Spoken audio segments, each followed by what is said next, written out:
Ito yung bahay mga busing na ano. So, may heater pa to kasi may swimming pool nung ginagawa sa may likod eh. Yan.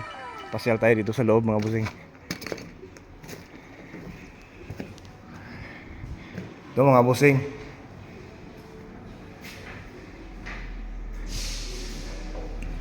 Ito yung CR nila mga busing. Siguro ano, kwarto siguro to ng katulong. Ito yung panel board nila mga busing. Ito yung supply namin sa ano, RSD.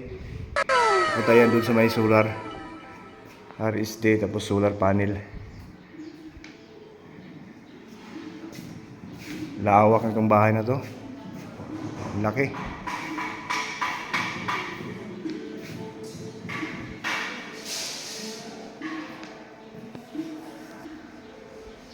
Yan mga busing, may mga abang na silang ano para sa aircon.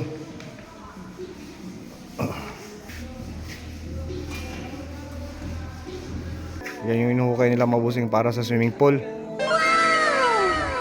Yan.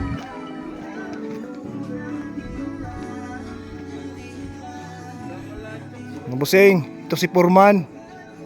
Yan, nagkakabit siya ng tiles. Marmol yan por ano? Granite.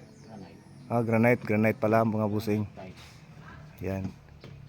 Ang ganda ng pagkadali ni Purman. Malinis. Yan.